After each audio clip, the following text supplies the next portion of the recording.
Bonjour à tous et à toutes. Je devrais dire plutôt bonjour à toutes puisqu'on a un public exclusivement féminin. Donc c'est un plaisir de pouvoir parler de ce sujet aujourd'hui. Donc le sujet de ce live session, c'est Femmes leaders ou comment retenir vos talents féminins.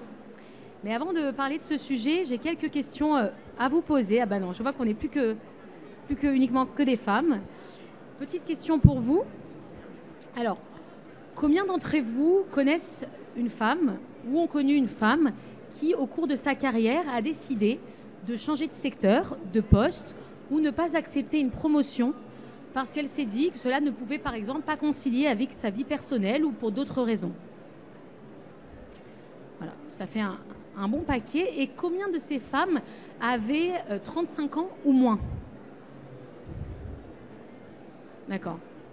Et bien voilà, ça correspond bien, on a un auditoire qui fait un bon échantillonnage, ça correspond bien à la donnée qu'on a également, puisque aujourd'hui, 50% des femmes âgées de 35 ans ou moins délaissent leur poste dans un secteur technologique ou plutôt masculin.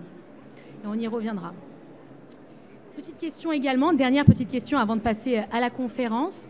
Je vais vous demander à tous de penser à un leader, quelqu'un dans votre entreprise qui vous inspire, ou dans vos expériences précédentes qui vous ont inspiré. C'est bon? Super. Combien d'entre vous ont pensé à un homme? Voilà. Alors on a pas mal de leaders hommes. Ça aussi, ça correspond bien à la donnée, au sujet du rôle modèle. Et bien entendu, on y reviendra. Passons maintenant à l'objectif de cette conférence, de ce live session. Alors ce qui est extrêmement intéressant, c'est qu'on va traiter de ce sujet, mais surtout qu'on va le traiter à travers un prisme très particulier, puisqu'il s'agit d'une expérimentation que Simundia a fait en collaboration avec 15 Tech. Et en fait, c'est vraiment à travers le regard de 10 femmes qui ont été coachées, qui ont été accompagnées sur le sujet du leadership au féminin. Alors, vous pouvez vous poser la question, avec quoi sortirez-vous de cette conférence? Alors, je n'ai pas la prétention de dire qu'en 20 minutes, vous allez toutes sortir expertes du sujet et vous allez tous pouvoir garder vos talents au sein de vos entreprises. Non, pas vraiment. En revanche, ce que je peux vous promettre, c'est que vous allez sortir avec beaucoup de clés et d'outils qui vont vous aider vraiment pour développer et aider à développer vos talents féminins dans vos entreprises. Avant de parler de l'expérience et de l'expérimentation, peut-être rapidement parler de Simundia et de moi. Qui suis-je? Donc Yael Simon, ça fait un peu plus de 3 ans et demi que je travaille chez Simundia. Mon travail porte principalement avec mes partenaires sur le développement des femmes, donc le leadership au féminin. Et pour comprendre un petit peu mon parcours, pour revenir rapidement sur mon parcours, j'ai commencé ma carrière dans une grande structure, dans un grand cabinet de conseil, donc plutôt aussi assez masculin comme univers. Donc j'ai commencé en tant que consultante junior. Et en fait, j'ai fait le constat très rapidement qu'il y avait évidemment beaucoup de femmes, beaucoup d'hommes comme collègues, donc vraiment à titre horizontal. Et puis j'ai essayé de regarder un peu plus haut, vers le grade, comme on appelle, de manager, puis ensuite le senior manager, le directeur, pour ensuite arriver au fameux grade de l'associé qu'on a dans les cabinets de conseil.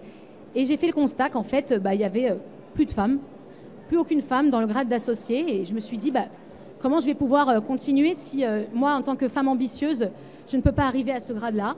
Donc, j'ai décidé d'abandonner le secteur du conseil et je me suis lancée dans une carrière d'entrepreneuse.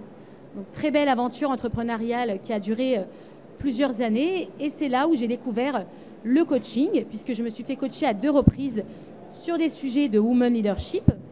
Alors, j'étais assez jeune quand j'ai monté mon entreprise et j'accompagnais principalement des personnes plus âgées que moi. Et là, j'ai fait ce qu'on appelle, alors je pense que pas mal de personnes ici le connaissent, le fameux syndrome de l'imposteur. J'avais beaucoup de mal à trouver ma légitimité et le coaching m'a permis de prendre beaucoup de recul. Donc voilà, grosse découverte du coaching et de l'outil, et j'ai fait la rencontre des 2 cofondateurs de Simundia qui m'ont du coup proposé de rejoindre leur équipe pour développer le partenariat Women Leadership. Voilà sur moi. Maintenant, passons rapidement également à Simundia. Pour ceux qui ne nous connaissent pas, Simundia, on est la start-up du coaching digital. Notre mission, notre vision, elle est simple mais très très ambitieuse. Démocratiser le coaching dans les entreprises. Vraiment faire en sorte que chaque collaborateur, chaque collaboratrice puisse avoir accès à son développement personnel. Et c'est un pari réussi pour nous puisqu'on a la chance d'être aujourd'hui le leader du coaching professionnel. Voilà sur Simundia. Revenons maintenant à nos moutons et à cette fameuse expérimentation. Pour commencer, on fera un petit rapide état des lieux du secteur de la tech. Alors comme peut-être que vous le savez déjà, même très certainement, le secteur de la tech a un vrai sujet de rétention des talents féminins. C'est vraiment un problème majeur puisqu'en fait, on se rend compte que les femmes dans ce secteur n'occupent que 22% des postes. Ce qui est extrêmement paradoxal, c'est qu'il y a un réel sujet autour de la rétention et la pénurie de talents, puisque l'UE dit que si d'ici 2027, l'UE doublait le nombre de femmes dans la tech, la pénurie de talents ne serait plus un sujet. Et en plus de ça, pire de coup, on augmenterait même le PIB. Donc clairement, double sujet entre rétention des femmes et pénurie de talents. Autre chiffre qui correspond bien à notre auditoire, puisque on voit qu'en fait 50% des femmes qui occupent des postes technologiques le quittent avant l'âge de 35 ans, ce qui fait à peu près environ 8 ans d'expérience. Et bien entendu, ça réduit considérablement le nombre de potentiels leaders. Alors, je me permets également de rajouter, ce n'est pas forcément dans le slide, mais il y a 2 moments charnières dans la vie d'une femme, dans la carrière professionnelle d'une femme, pour lesquels elle délaisse le secteur technologique. Donc le premier, il n'est pas mentionné là, c'est avant les 35 ans, c'est à 18 ans. Une fois que les femmes ont réalisé leurs études au lycée, en fait, elles se sont, par exemple, elles ont choisi une filière scientifique et en fait, ensuite, elles vont se dire non, j'abandonne et je vais faire potentiellement des études secondaires dans une autre filiale. Voilà, alors sur ça, évidemment, ce n'est pas le sujet de la conférence. On pourra, si vous voulez, en faire une autre, mais il y a réellement un sujet aussi sur le choix des études. Voilà sur l'état des lieux. Alors effectivement, c'est de ce constat qu'on s'est dit qu'il y avait quelque chose à faire, du moins tester et expérimenter des choses. C'est pour ça que Simundia a créé une collaboration avec 15 in Tech. Pour ceux et celles qui ne connaissent pas 15 in Tech, c'est vraiment un réseau de femmes qui travaillent dans le secteur technologique. Et on a vraiment essayé de comprendre en fait le défi auquel les femmes sont confrontées. Pourquoi elles partent, pourquoi elles abandonnent, pourquoi elles ne veulent pas ou pourquoi elles ne peuvent pas évoluer dans le secteur technologique. Alors, quelle est la méthodologie que nous avons utilisée pour cette expérimentation?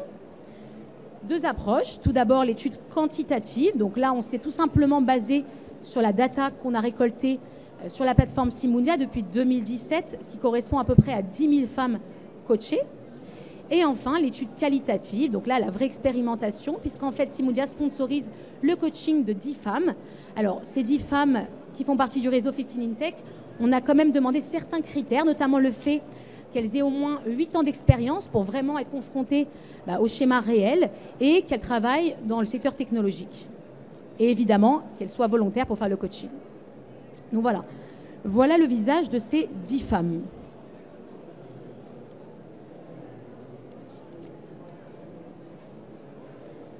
Un petit mot également, c'est important parce que j'imagine que peut-être tout le monde ne vient pas forcément du secteur technologique.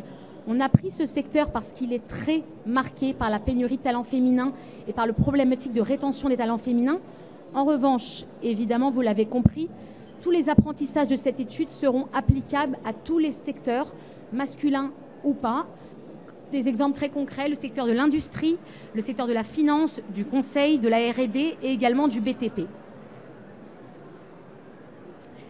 Alors, ce que je vous propose maintenant, c'est de regarder une petite vidéo rapide du témoignage de ces femmes qui ont vécu ce coaching. J'ai pas de mal à postuler à des postes ou à te recruter. Par contre, d'avoir des opportunités d'évolution, ça, c'est quelque chose sur lequel il faut absolument faire un travail.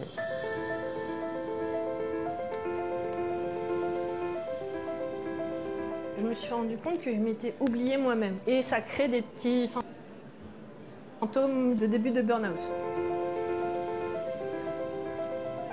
C'est vrai que quand on a une image très masculine de leadership, on va se dire « Ok, je ne suis pas prête pour évoluer parce que je n'ai pas encore coché toutes les cases. »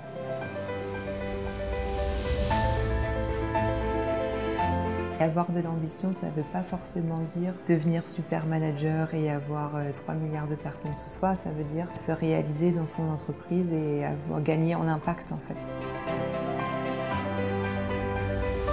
Alors juste après le coaching, je me suis sentie pleine d'ambition et surtout avec l'envie d'explorer de nouvelles choses. Je pense que ça m'a vraiment permis de gagner du temps. Puisque vraiment j'ai une vision plus claire de ce que je dois faire pour arriver là où je veux être. Je pense que si j'avais pas fait le coaching, j'aurais quitté la tech.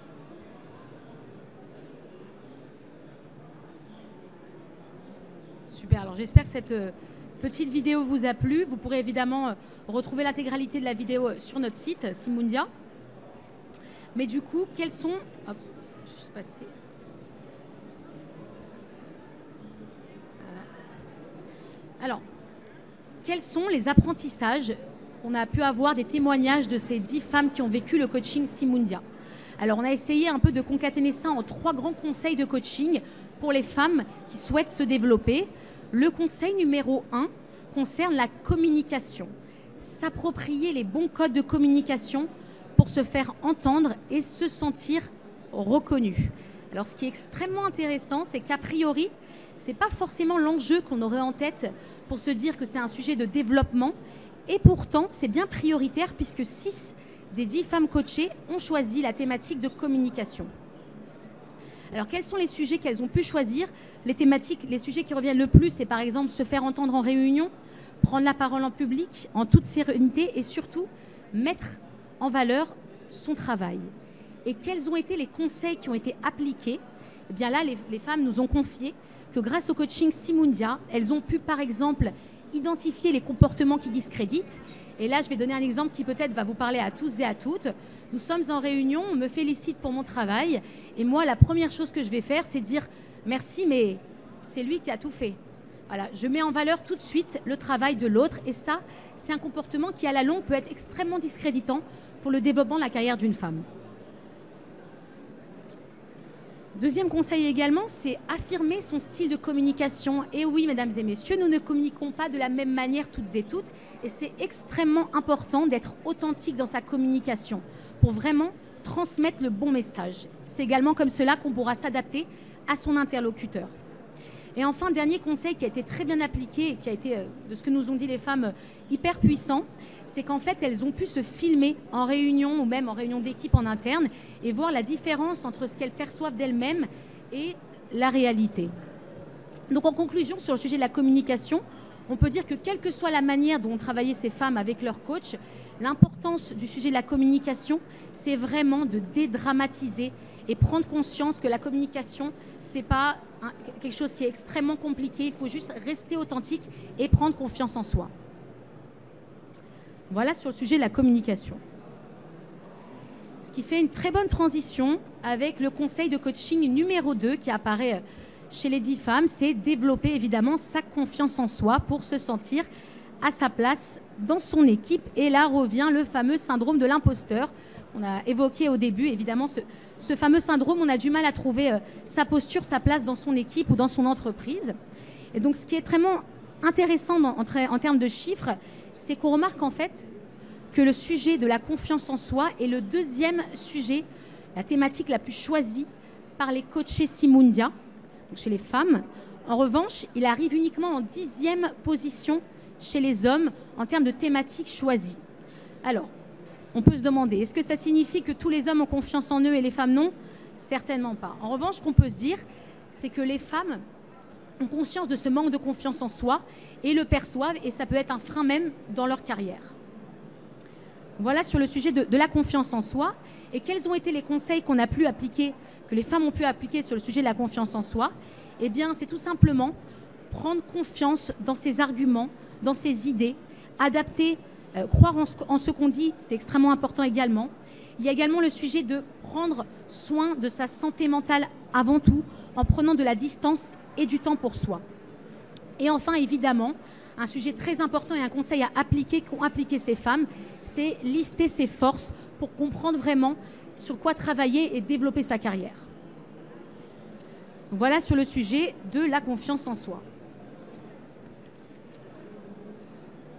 Dernier point maintenant, conseil numéro 3 et pas des moindres, le sujet de la projection.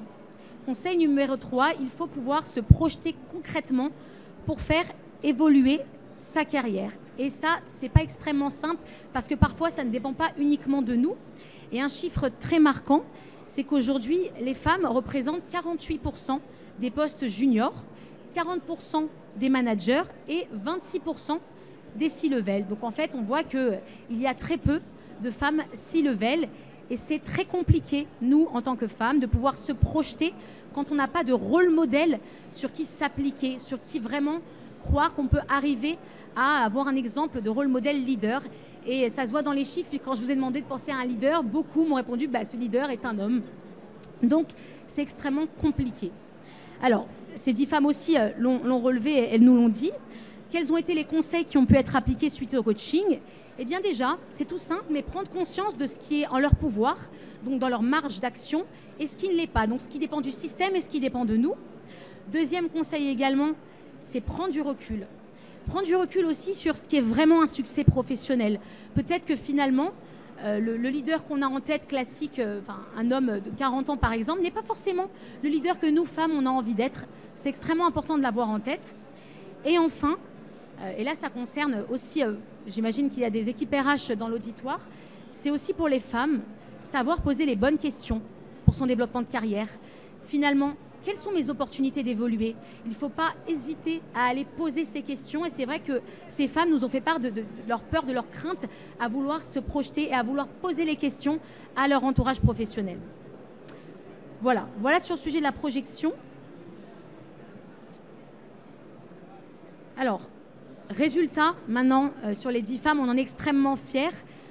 Sur les 10 femmes qui ont été accompagnées par Simundia, 2 femmes qui envisageaient de quitter la tech ont choisi de rester dans leur entreprise suite à leur coaching. Donc on voit que les conseils ont clairement été appliqués et ont fonctionné. Donc on en est super fiers. Et enfin, pour terminer, peut-être en conclusion, notre recommandation RH pour fidéliser les talents féminins.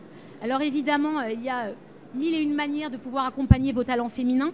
On n'a pas la prétention de dire que le coaching est uniquement la seule manière de le faire. En revanche, comme on a pu le voir sur l'expérimentation, il fonctionne extrêmement bien. Et les conseils qu'on vous donnerait, c'est de le faire au bon moment. Donc pas forcément en curatif comme on a l'habitude de le faire, mais bien en préventif à des moments précis de la carrière, comme par exemple ce fameux grade charnière 6 ans de carrière avant les 8 ans.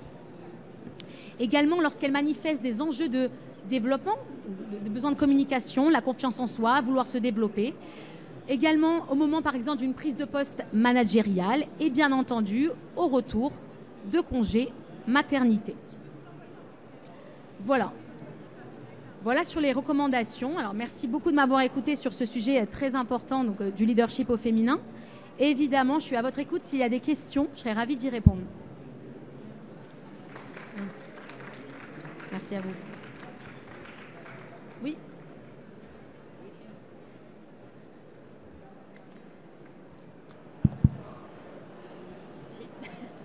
Tout à l'heure, vous parliez de 2 moments phares dans justement l'évolution de carrière des femmes. Vous avez cité un moment phare qui est un peu le choix des études et vous n'avez pas continué, donc je suis très curieuse. Quel est le 2e moment phare du coup dont on se parle? Alors effectivement, merci pour votre question déjà. Effectivement, 2 moments phares. Donc le premier, c'était à 18 ans, donc lorsque les femmes abandonnent les études scientifiques pour aller vers des études qui sont autres. Et le deuxième, c'est à l'âge de 35 ans, où en fait, au bout de 8 ans de carrière, qui correspond très souvent d'ailleurs un peu à, par exemple, une certaine volonté de maternité ou à vouloir aussi évoluer dans ses projets personnels, et bien là, 50% d'entre elles vont délaisser leur poste ou leur secteur pour aller vers un secteur, on va dire, plus féminin, entre guillemets, en tout cas celles qui pensent être un secteur plus féminin. Voilà. Bonjour.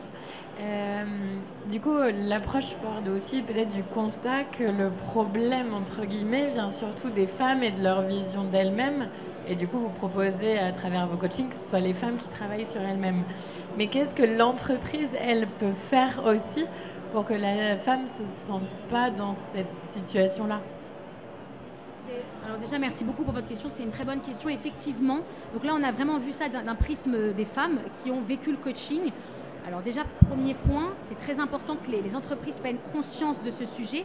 C'est pour ça que la sensibilisation autour du leadership au féminin est extrêmement importante. Simundia, nous, on a vraiment toute une phase de cadrage, par exemple, avec les équipes RH lorsqu'elles entreprennent ce type de projet. Donc c'est vraiment l'initiative des entreprises qui vont accompagner leurs femmes. Donc ça, c'est super important. Et pour moi, il y a vraiment un sujet de sensibilisation à avoir. Un sujet aussi de derrière, donner les bons retours, expliquer vraiment, avoir des témoignages de femmes comme cela. Pour moi, déjà, c'est déjà un point très important.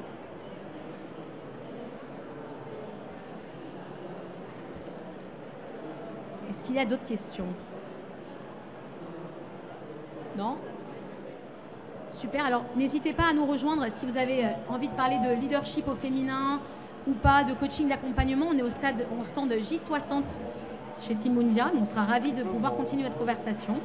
Et sinon, je vous souhaite une très bonne journée.